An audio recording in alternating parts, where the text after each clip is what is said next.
Ayan, good morning mga kabayan. So ngayon, nangalis namin dito sa apartment namin papunta ng airport at pabalik ng Denmark.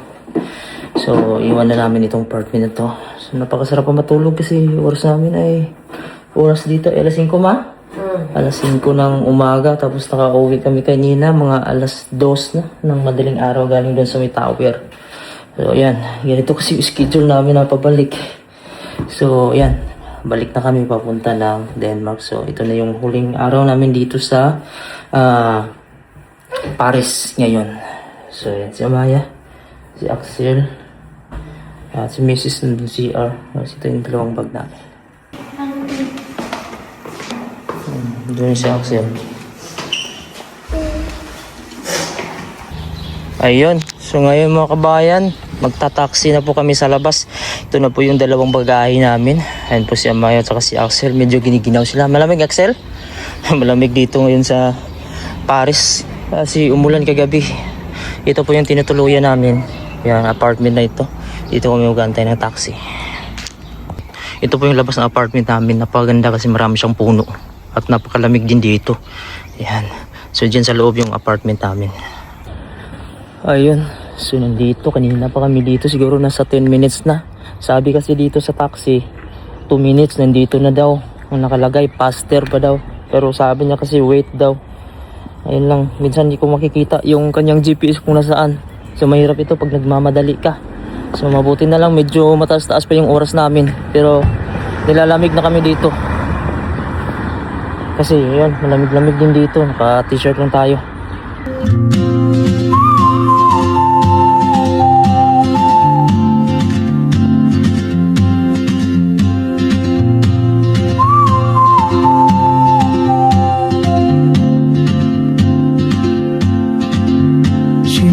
Like a map with no borders, a whisper caught in the wind. I see her boots at the corner cafe with a notebook and a grin. She's chasing skies I've never named while I stay in my lane. But something in the way she keeps pulling at my chain. Oh. So nandito na kami sa airport mga kabayan. Bali naka-check-in na din kami ng baggage namin at saka mayroon na kaming boarding pass. So papasok na kami sa security. So may nakikilala tayo dito mga kababayan din. Nandun sila sa unahan. Galing daw sila sa US, mga citizen sila sa US. Nagbakasyon lang sila dito sa Paris ng 2 linggo ata. Nandun sila sa unahan. Ito si Amaya, si Axel, Mrs. Malapit na kami dito sa gate, sa harap namin yung gate. Maya ay sasakay na kami dito mula dito sa France, Paris, papunta ng Copenhagen. So doon kami mag-i-stay na naman ng isang gabi, tapos flight na naman kami sa Pilipinas pagka kinabukasan. Ayun, so nandito na kami sa loob ng aeroplano. Maya biyahe na kami. Oh, traveler, you carry the sun in your stride, leaving behind what I hold inside. If I don't ask your name today, I may never get the chance to walk beside your wandering dance.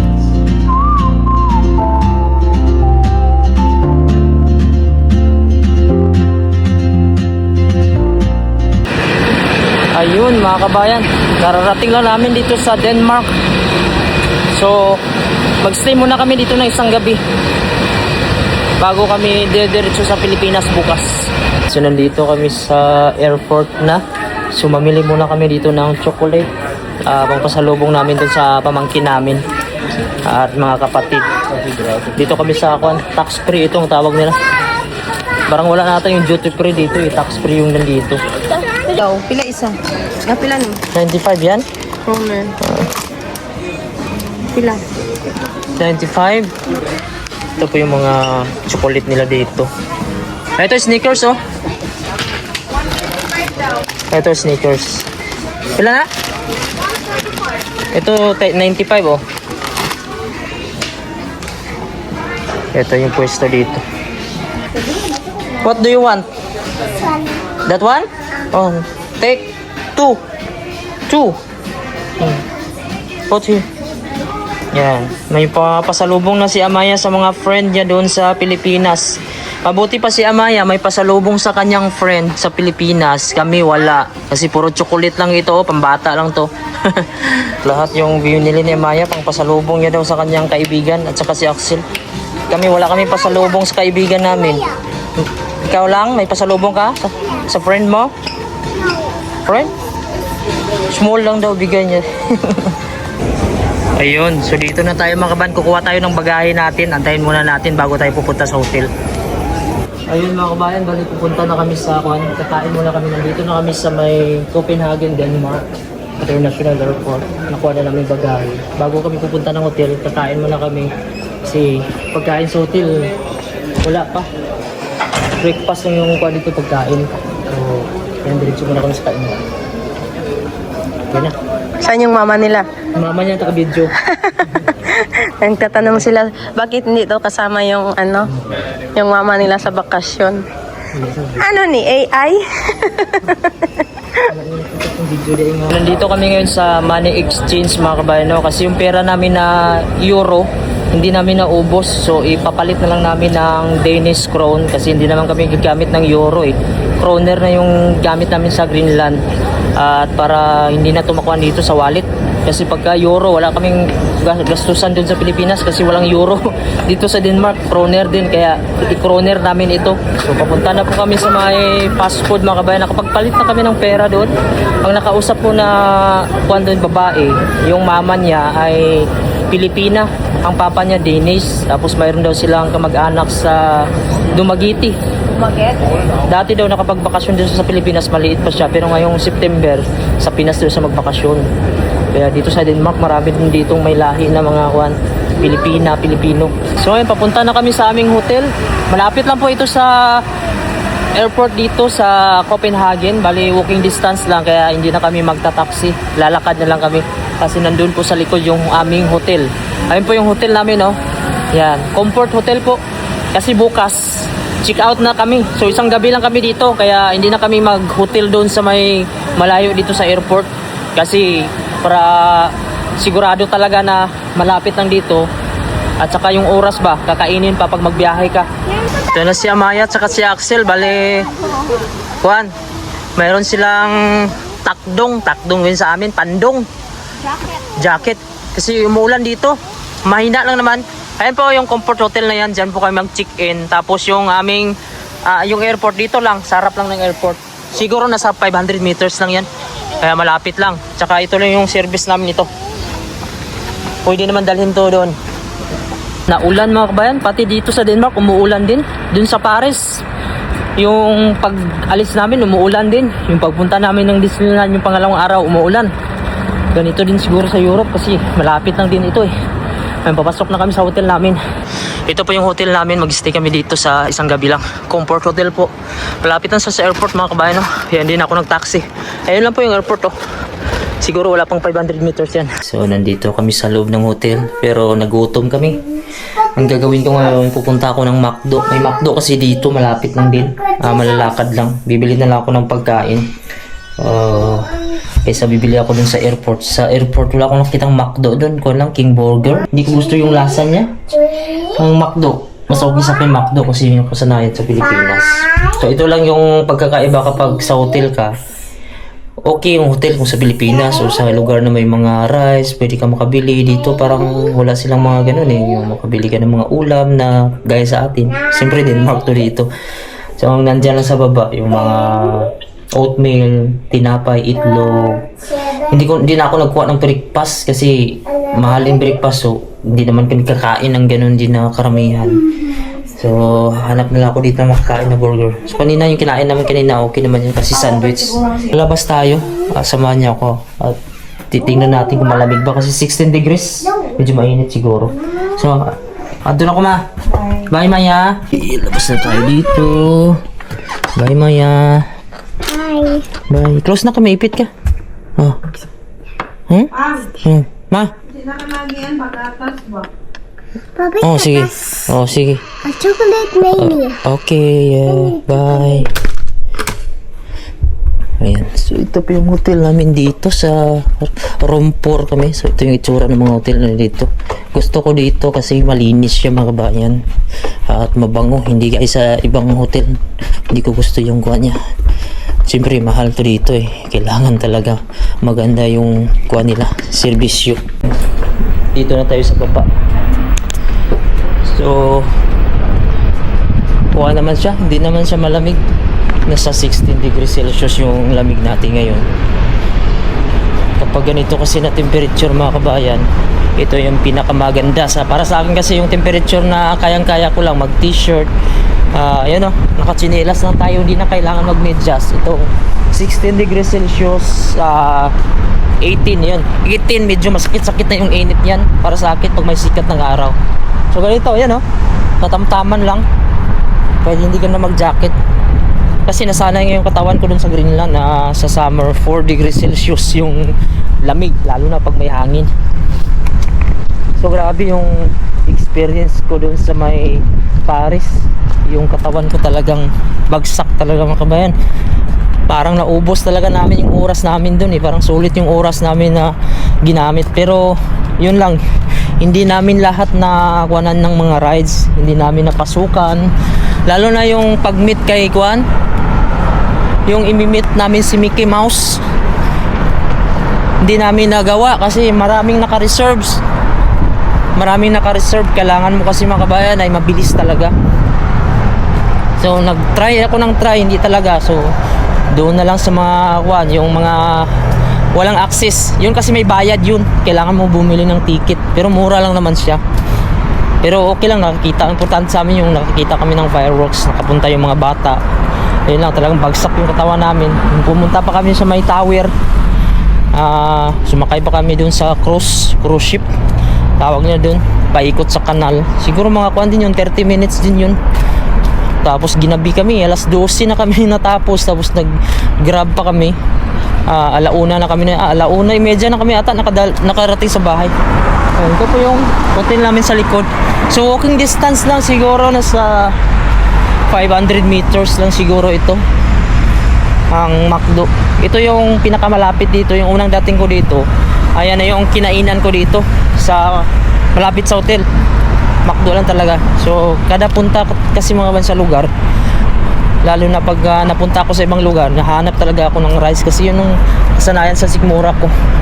Okay naman sa akin yung mga kuan, yung mga sandwich, tapos may mga gulay. Ayan, okay naman ako niyan. Pero yun, mamimiss ko talaga yung rice. Kahit isang beses lang sa isang araw, okay na. Mayroon din kaming tatlo na nakilala doon sa may tower. Nung pumunta kami sa tower, may tatlong kababayan kaming nakilala doon. Tapos nagpa-picture pa nga kami noon sa tower. So hindi na ako nagpakilala sa kanila. Bali nakakilala lang nila kami ng mga Pilipina at Pilipino dahil nag-uusap-usap kami ng asawa ko. Taga US din sila. Bali sumakay lang sila ng cruise ship. Resident sila sa US. So bali 6 plus 3, bali 9 na kababayan natin ang nakilala namin doon sa Paris. Nung pumunta kami sa Paris. Hindi ko lang talaga naisama sa vlog kasi nahihiya talaga ako mga kababayan pagka nagbablog ako tapos may ma-meet ako. Pagka malaman ko na okay sa kanila mag-video, yan, mag-video ako. So dito na po tayo sa McDo. So, papasok na po tayo dito. Ayan, hindi muna tayo. So nakabili na tayo mga kabayan. Bali na grocery na lang din ako. Bumili ako ng tubig na malaki at saka tinapay. Baka kasi mamaya gutumin na naman dun sa hotel, walang pagkain. Kaya bumili na ako ng tinapay dito at saka peanut butter. So yung lamig natin okay. So papunta na ako ng hotel, bali maglalakad pa rin tayo. So ito yung mga na-miss natin sa Pilipinas. Kasi sa Greenland wala pong McDo, Jollibee, wala din KFC, walang Starbucks. Yeah, medyo makatipid ka din doon sa mga fast food. So dito sa Denmark mga kabayan, pag dito ako napunta, kuhan ako dito, yung feel ko talaga, safe talaga ako dito. Pag naglakad, hindi ka kakabahan. Bakit? Ganito, mag-cellphone ka. Kasi ang Denmark, isa sila sa mga safest country, top sila eh. Tsaka happiest country ang Denmark. Pero yung nandun sa France mga kabayan, nung pumunta ako doon, medyo kabado lang ako kung mag-video ako. Kasi may nagsasabi kasi may mga nandurukot daw. Hello. I heard in TikTok account. I have YouTube. YouTube, what's his name? Pinoy in Greenland. What? Pinoy in Greenland. Facebook and YouTube. I have 2.9 million followers. Dude, Yeah, Facebook. search for YouTube. Yeah. No, Facebook. Facebook. Facebook. Facebook. Pinoy. Greenland is territory of Denmark, right? P. Pinoy. P-I. I have 2.9 million followers. And YouTube I have also too. Yeah. Say hi. Hi. Hi, Hello. from Denmark. Hi. I've been here for vacation. It's nice here. Yeah. And I work in Greenland. There's many Danish there. Because then it's the territory of Denmark, you know? Yeah. Nice to see. Yeah. See you in YouTube. Yes, yes. Ayan. So dito mga kabayan, yung mga tao dito, feel ko talaga mababait sila. Kahit doon naman sa sa Greenland mga kabayan, yun nga, nag-usap-usap ako about ito sa Greenland.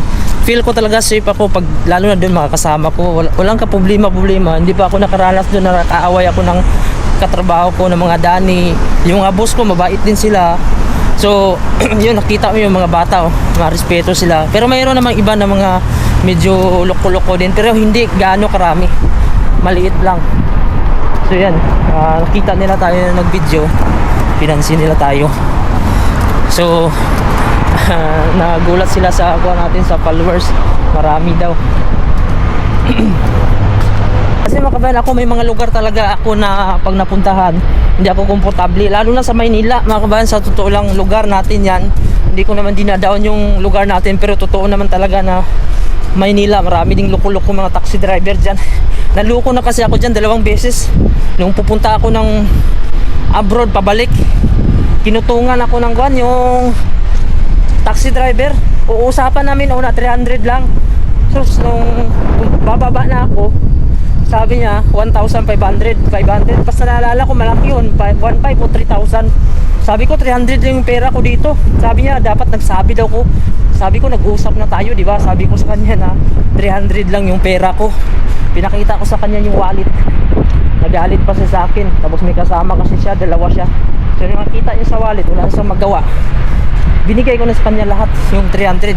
Sa tingin ko hindi na sa lugi dun kasi nasa 100 lang dapat mahigit yung babayaran mo kasi Terminal 2 at Terminal 3 lang malapit. Tapos yung pangalawa naman, nung bago pa ako sampa sa Maynila, unang abroad ko, naisahan din ako kasi nga alam niyo taga-probinsya ako siguro, siningilin ako ng malaki. Kaya nakakatakot minsan sa Maynila. Okay lang kung ganun, singilin ka lang. Mamaya kung pagtripan ka pa. Kaya pag nagkuhan ako sa Maynila, nag-grab na ako yung taxi, grab taxi kasi mas safe. So nandito na tayo. So ito na yung unang kain namin ng McDo sa loob ng pagkatlipas ng 1 taon.